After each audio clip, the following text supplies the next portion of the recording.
तो इस वीडियो में हम देखेंगे कि इन्फिनाइट रूट्स वाला क्वेश्चन कैसे सॉल्व करते हैं। बहुत सारे एग्जाम में और बुक्स में देखे होंगे इस प्रकार का क्वेश्चन कि बहुत सारा रूट दिया रहता है, इन्फिनाइट रूट्स। तो उस क्वेश्चन को हम कैसे सॉल्व करें। किसी किसी को तो एक रूट से बर्दाश्त नहीं होता, यहाँ तो इन्फिनाइट रूट्स दे दिया जाता है, सबका दिमाग ख़राब हो जाता है कि इन्फिनाइट रूट्स को कैसे सॉल्व करें। तो आज मैं बताने वाला हूँ आपको एक बेस्ट ट्रिक इन्फिनाइट रूट्स को सॉल्व करने का। तो मैं पहले प्रोसेस बता देता हूँ कि किस प्रकार से इस सारे क्वेश्चन को सॉल्व करते हैं। यानी कि इन सब को सबसे पहले हम लोग लेट करते हैं, लेट वाई। यानी कि आपको पहले ये जो दिया हुआ है इसको y मान लेना है। हमने मान लिया y,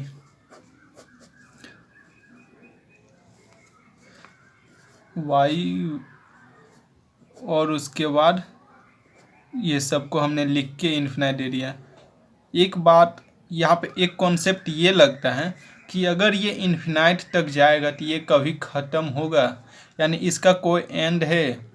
अगर एंड नहीं है तो अगर हम उससे एक हटा दें, यानी कि एक हटा दे एक रूट्स, तो क्या फ़र्क पड़ेगा इस क्वेश्चन में। अगर एक रूट्स हटा दे तो ये वापस से इसके जैसा दिख रहा है, क्योंकि यहाँ पे इन्फिनाइट रूट्स हैं जिसके वजह से ये वापस इसके जैसा दिख रहा है। तो इससे होगा क्या, इससे ये होगा कि y इज इक्वल टू √3, और इन सब को हमने y माना है तो इसको हम क्या लिख देंगे, y। किस प्रकार से हमने लिखा, अगर एक माइनस कर दें, हम इससे एक हटा दें तो ये क्या दिख रहा है, इन्फिनाइट नंबर ऑफ रूट्स अभी भी है, और एक हम रहने दें तो भी है। तो हम इसमें थ्योरी जो लगता है वो थ्योरी ये लगता है कि हम एक हटा देते हैं, और हमने इसको क्या माना है, पूरे को y माना है, और एक हटा देने के बावजूद इसमें कोई फ़र्क नहीं पड़ता है, जिसके कारण ये पूरा का पूरा y ही है। तो y इज इक्वल टू √3, जो इसको मैंने लिख दिया, ये पूरा का पूरा y जैसा दिख रहा है तो हमने इसे भी y लिख दिया। अब यहाँ पे यूज होता है squaring on both side, squaring both side, both side square होता है। तो करते हैं फिर square, y square is equal to क्या हो जाएगा, 3√y। इसका जो रूट है वो कैंसिल हो गया स्क्वायर करने की वजह से। अब यहाँ से हम देख रहे हैं कि एक y और एक y कैंसिल हो गया, बच गया y is equal to 3, y is equal to 3। तो बस हमारा बन गया, इतना ईजी बन गया, y इज इक्वल टू 3। ये एक SSC LDC 2016 में पूछा गया सवाल है कॉम्पिटिटिव एग्जाम में। तो इसका आंसर होगा option number B, 3 is the correct answer. एक और क्वेश्चन देखते हैं इसी का जैसा। तो उसी का जैसा ये भी क्वेश्चन है, इससे भी कुछ नहीं करना, direct y is equal to √5 into √5 dot dot dot dot infinite y मान लेना। उसके बाद क्या करना, y इज इक्वल टू √5, और इसको y लिख लेना है। स्क्वायरिंग ऑन बोथ साइड करेंगे तो y square is equal to 5y, और y कैंसिल होने की वजह से y is equal to 5 answer आ गया। Option number A is the correct answer. इसी प्रकार से आप इन्फिनाइट नंबर ऑफ रूट्स का बहुत सारे क्वेश्चन को आराम से सॉल्व कर सकते हैं। हम अभी 4-5 क्वेश्चन सॉल्व करके आपको सामने दिखाएंगे। एक और क्वेश्चन हम सॉल्व करके दिखा रहे, आप और क्वेश्चन बना के दिखा रहे थे, तो क्वेश्चन नंबर 3 दे देते हैं। ये क्वेश्चन भी सेम रहेगा। हम y इज इक्वल टू क्या मान लेंगे, ये जो वेरिएबल मान लेंगे, यानी कि a, और ये इन्फिनाइट तक जाएगा, इन्फिनाइट तक जाएगा। तो क्या हम करेंगे, स्क्वायरिंग बोथ साइड, तो y square is equal to, अच्छा स्क्वायरिंग पहले नहीं करेंगे, y is equal to √y। अब स्क्वायरिंग बोथ साइड करेंगे तो क्या आएगा, y square is equal to a into y. अब स्क्वायर y कैंसिल जब हो जाएगा तो y is equal to a आ गया। यानी कि इस तरह का अगर क्वेश्चन हमें कहीं भी मिले तो हम इस प्रकार का, तो हम डायरेक्ट बता सकते हैं कि इसका आंसर 5 होगा, इसका आंसर ए होगा, इसका आंसर 3 होगा, इसका आंसर 2 होगा, यानी कि इस प्लेस पे जो वैल्यू रहेगा वही इसका आंसर होगा। इस टाइप का अगर क्वेश्चन होगा तो यहाँ से ये ट्रिक्स का पता चलता है। अगला क्वेश्चन देखते हैं कुछ दूसरे प्रकार का। अब कुछ और अच्छा क्वेश्चन कर लेते हैं, जैसे कि y इज इक्वल टू हम लिख रहे हैं √12 प्लस √12 प्लस √12 और ये क्या होगा, इन्फिनाइट तक जाएगा।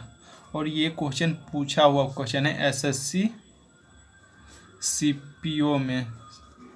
एसएससी सीपीओ में ये जो क्वेश्चन है पूछा हुआ क्वेश्चन है। इस तरह का क्वेश्चन एग्जाम में पूछा जाता है। तो इसको कैसे सॉल्व करेंगे, सबसे पहले हम देख रहे हैं कि ये रिपीट कहाँ से कर रहा है, क्योंकि जहाँ से रिपीट करता है ये वैल्यू वहीं पे हम y मानते हैं दोबारा से। जैसे कि हम अगर ये y है पूरा तो रिपीट कहाँ से कर रहा है, 12 प्लस फिर √12, यानी कि ये वापस से इतना फिर से रिपीट करे। एक हाइड कर लेते हैं फिर भी कोई फ़र्क नहीं पड़ता, 2 हाइड करते हैं फिर भी फ़र्क नहीं पड़ता है। तो हमको बस पता करना कि ये सारा जो वैल्यू है रूट्स वाला रिपीट कहाँ से कर रहा है। जहाँ से रिपीट करेगा, जैसे कि y is equal to √12 plus repeat अब यहाँ से करने लग जाएगा तो इसको हम वापस से y लिख देंगे। उसके बाद आप जानते हैं कि बोथ साइड हम स्क्वायरिंग करते हैं तो y is equal to y² is equal to 12 plus y। अब ये हमें दिख रहा है कि एक क्वाड्रेटिक इक्वेशन है, तो क्वाड्रेटिक इक्वेशन सॉल्व कर सकते हैं आपको आता ही होगा, वरना हम यहाँ सॉल्व करके दिखा दे रहे हैं कि y² minus y minus 12 is equal to 0। अब y² माइनस इसको 12 को तोड़ना है तो 4 और 3 में हम तोड़ दें ताकि ये हमारा y आ जाए वापस। इस प्रकार से हमने तोड़ा। अब हम y दोनों में तो y कॉमन ले लिए तो y बच गया, माइनस यहाँ का y कॉमन ले लिए तो 4 बचा, प्लस 3 कॉमन लेंगे तो y minus 4 is equal to 0। तो यहाँ से आ गया y माइनस 4 और एक आ गया y plus 3 is equal to 0। तो यहाँ से हमारा y का वैल्यू एक आ गया 4, दूसरा हमारा y का वैल्यू आ गया -3। यहाँ पे 2 आंसर आ गया, लेकिन हमें एक ही आंसर लेना है क्योंकि ये जो क्वेश्चन है ऑप्शन वाला क्वेश्चन है। ऑप्शन वाला क्वेश्चन है और इसमें जो ऑप्शन दिया हुआ है वो है ऑप्शन ए ऑप्शन में दिया हुआ है 2, बी ऑप्शन में है 3√10, सी ऑप्शन में दिया हुआ है 4 और डी ऑप्शन में है 6।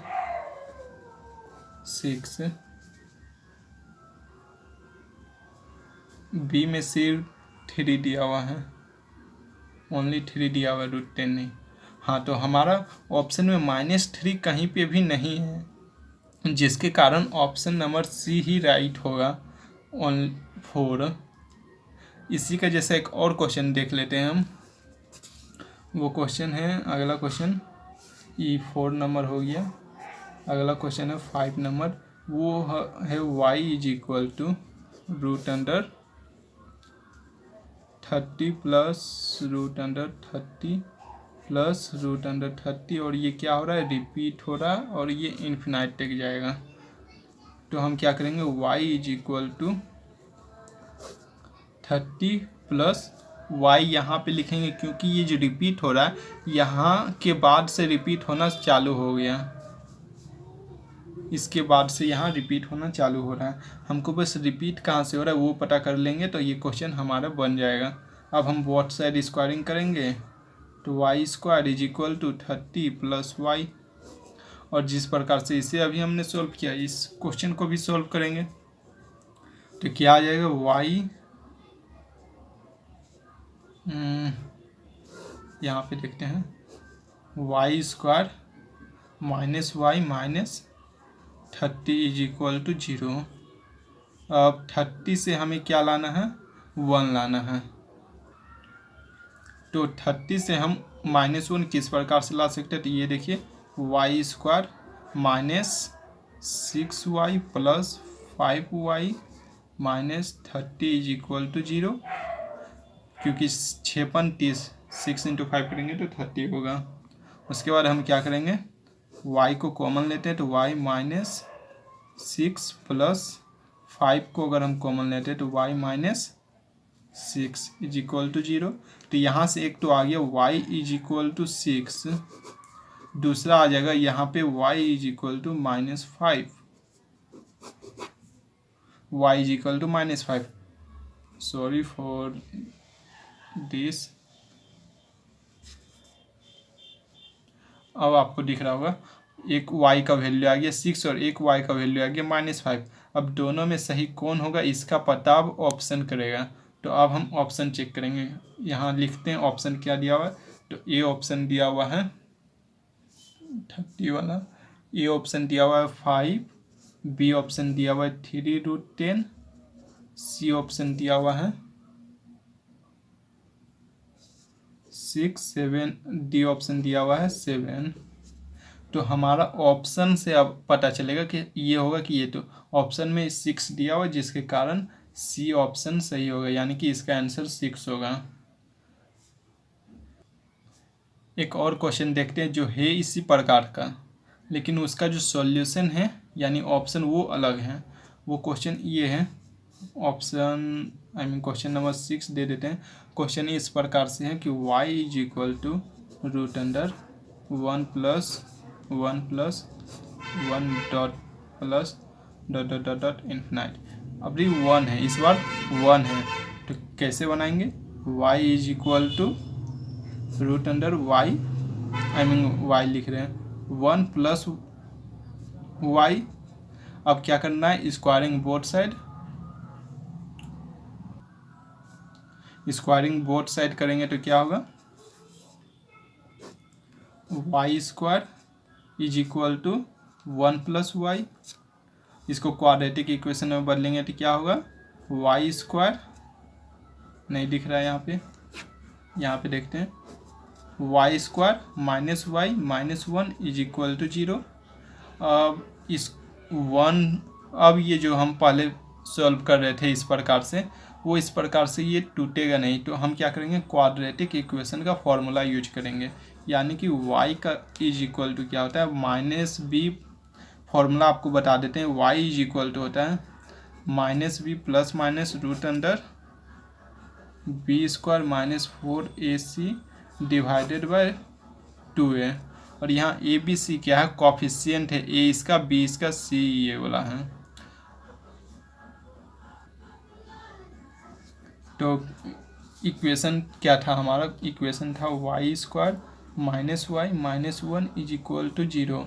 तो अब हम y is equal to -b, यानी कि यहाँ -(-1) है, प्लस √b², यानी कि 1 का स्क्वायर 1 प्लस -4ac, ए का वैल्यू 1 और सी का वैल्यू -1, तो यहाँ प्लस कर देते हैं बाय 2, ए का वैल्यू 1। अब क्या होगा, 1 ± 4√5 डिवाइडेड बाय 2। अब यहाँ एक प्लस है, यहाँ एक माइनस है, तो इस y का भी दो वैल्यू आ गया, एक तो आ गया 1 + √5/2 और दूसरा आ गया 1 - √5/2। दो आंसर आ गया। अब हम देखेंगे कि √5 का वैल्यू क्या होता है। तो √5 का अगर अप्रोक्स वैल्यू देखें तो ये 2 से एबव होगा। फॉर एग्जांपल अगर यहाँ पे हम दिखाएं कि √4 इज इक्वल टू 2 होता है और √6.25 का होता है 5, 6.25 का होगा 2.5। तो और एक चीज़ दिखा देते हैं 2.5। तो इस √5 का जो वैल्यू होगा वो 2 से एबव होगा, इसके यहाँ से पता चल जा रहा है। तो यहाँ 2 से एबव होगा तो 2 + 1 करेंगे। अगर मान लेते 2 होता है तो 2 + 1 करते तो 3 होता। 3 को अगर हम 2 से डिवाइड देते हैं तो 1.5 आता, 1.5 आता, यानी कि क्या होता है, ये 1 से ज़्यादा है। ये जो वैल्यू है वो 1 से ग्रेटर देन है, यानी कि ग्रेटर देन है 1 से। और इसका मैक्सिमम वैल्यू कितना हो सकता है। अगर हम मान लेते 3 हो जाए तो 3 + 1 करेंगे तो 4, अब 4 को डिवाइड करेंगे 2 से तो 2 आता है। तो मैक्सिमम क्या हो सकता है 2। मैक्सिमम तो कुछ भी हो सकता है, हम ऑप्शन को दिखाए नहीं, आपको ऑप्शन दिखा देते तो आपको समझ में आएगा। ये ऑप्शन दिया हुआ है, ये ऑप्शन में दिया 1 से बड़ा, 1 से बड़ा यानी 1 से बड़ा, 1 के बराबर, 1 के दूसरा ऑप्शन दिया हुआ है बी नंबर 0 तथा 1 के बीच में, 0 से 1 के बीच में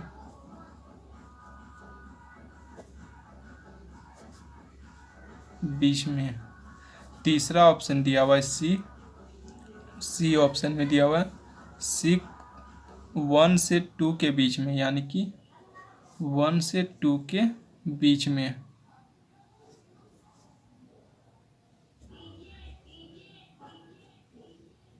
यहाँ पे हमारा कुछ होगा वैल्यू x, यानी कि ये भी इसी तरह है, डायरेक्ट यहाँ इसे लिखते हैं 1 से 2, डी ऑप्शन देते हैं। डी ऑप्शन है 2 से बड़ा, मोर देन 2। ये क्या है 1 के बराबर इक्वल टू 1, ये 0 to 1, ये 1 to 2 और ये मोर देन 2। तो इसमें से कौन सा ऑप्शन सही होगा। तो यहाँ पे हमने जब देखा तो 1 से बड़ा हो रहा है ये और 2 से छोटा हो रहा है, तो option number C is the correct answer. इस आंसर को हमने इसलिए नहीं देखा क्योंकि ये अगर हम इसको सॉल्व करते हैं तो यहाँ अगर 2 लिखेंगे तो 1 - 2 divided by 2 that is called -½ यहाँ पे आ रहा है माइनस, और माइनस का जिक्र ऑप्शन में नहीं किया हुआ है, इसलिए इस ऑप्शन को ही हम कैंसिल करते हैं और इसको ही सिर्फ फोकस करेंगे कि हमारा आंसर जो ये आया। और ये √5 का अगर वैल्यू आपको पता है तो आप निकाल सकते हैं, इसका एग्जैक्ट वैल्यू नहीं पता है तो अप्रोक्स मान सकते हैं कि क्या होगा। तो 1 से 2 के बीच में ही आएगा इसका वैल्यू, 2 से ज़्यादा नहीं होगा और 1 से कम नहीं होगा, तो 1 और 2 के बीच में, इसलिए C option is the correct answer. अगला क्वेश्चन देखते हैं। अगला क्वेश्चन सेम है मेरा प्रीवियस क्वेश्चन के जैसा, पर इस बार वैल्यू अलग है। तो इसको अगर सॉल्व करते हैं तो हमारा अच्छे से प्रैक्टिस हो जाएगा और आपको अच्छे से समझ में आ जाएगा। तो इसको हमने क्या करना है, सबसे पहले y लेट कर लेना है, उसके बाद y रिपीट कहाँ से कर रहा है तो यहाँ से रिपीट कर रहा है, तो y is equal to √40 plus y हमने यहाँ लगा दिया, बोथ साइड स्क्वायर करेंगे तो y² is equal to 40 plus y। अब हमको क्वाड्रेटिक इक्वेशन सॉल्व करना पड़ गया, क्या आ गया y² minus y minus 40 is equal to 0। तो इसको भी हम क्वाड्रेटिक इक्वेशन का जो फॉर्मूला था उसी से सॉल्व करेंगे। तो y is equal to -b का वैल्यू -1 है तो 1 हो गया, प्लस माइनस माइनस प्लस हो गया, प्लस माइनस √b², 1 का स्क्वायर 1 ही होगा, -4ac 4, ए और सी का वैल्यू माइनस होने के कारण ये प्लस हो गया, डिवाइडेड बाई 2 और ए का वैल्यू भी 1 है। अब क्या करना है 4 + 1 5, यानी कि 1 ± √5 डिवाइडेड बाई 2। ये तो वापस से प्रीवियस क्वेश्चन जैसा ही दिख गया, कुछ फॉल्ट हुआ होगा इसमें, देखते हैं। हाँ, फॉल्ट इसमें ये है कि हमने -b का वैल्यू 1 ठीक है, प्लस माइनस √1 का होल स्क्वायर 1 होता है, b² का वैल्यू 1, -4 ए का वैल्यू 1 है, सी का वैल्यू -40 है, तो यहाँ पे इंटू 40 होगा जो कि मिस्टेक हो रहा था। अब क्या होगा 4 × 4 160 प्लस 1 161 होगा, यहाँ पे 161। अब 161 का रूट अंडर निकालना तो पॉसिबल नहीं है, पर अप्रोक्स वैल्यू निकालना ज़रूरी है जिससे पता हो चलेगा कि कौन सा ऑप्शन सही है। तो अप्रोक्स वैल्यू निकालते हैं 161। तो यहाँ पे भी हम सिर्फ प्लस वाला को फॉलो करेंगे, माइनस को फॉलो नहीं करेंगे। दूसरा, इसका जो अप्रोक्स वैल्यू होगा वो 12 और 13 के बीच में होगा, 12 और 13 के बीच में इसलिए होगा क्योंकि 12 का 144 होता है, 13 का 169 होता है। तो ये इससे ज़्यादा और ये इससे कम, तो ये दोनों का बीच में होगा। तो हम कम वाला मानते हैं और फिर ज़्यादा वाला मानेंगे। अगर कम वाला मानते हैं 12, तो 12 प्लस 1 13, 13 डिवाइडेड बाय 2 करेंगे तो ये अप्रोक्स 6.5 आता है। और दूसरा 13 अगर यूज करते हैं तो 13 plus 1 14 divided by 2 that is equal to 7। तो हम ये जो वैल्यू आएगा इसका, ये इससे ज़्यादा आएगा, 6.5 से ज़्यादा आएगा, और ये 7 से कम आएगा क्योंकि ये ज़्यादा वाला हम वैल्यू डाले 13 और ये कम वाला वैल्यू डाले 12। तो इससे ज़्यादा आएगा और इससे कम आएगा, तो इन दोनों के बीच में हमारा आंसर होगा। तो ये बोल रहा है 6.5 से ज़्यादा, यानी कि हमारा ये वाला ऑप्शन होगा, और 7 से कम, तो ये ऑप्शन सही होगा। 6 से ज़्यादा हो रहा है और 7 से कम हो रहा है, और ये ऑप्शन भी सही होने का चांस बहुत ज़्यादा है, बिकॉज ऑफ कि ये भी और ये इन दोनों में कोई ज़्यादा डिफरेंस नहीं है। फिर भी हम क्लोज वाला देखेंगे कि सबसे ज़्यादा किस में मैच कर रहा है, तो वो इसमें मैच कर रहा है 6.5 से ज़्यादा, जो कि इसके बीच में है। 6 के बाद 6.5 आता है और 7 से कम बोल रहा है, तो इसका ज़्यादा चांस है, इसलिए ये आंसर होगा। और रूट्स वाला क्वेश्चन हम करेंगे अगले वीडियो में। मैं और अलग अलग तरह के रूट्स वाले क्वेश्चन ला के दूँगा अगले वीडियो में।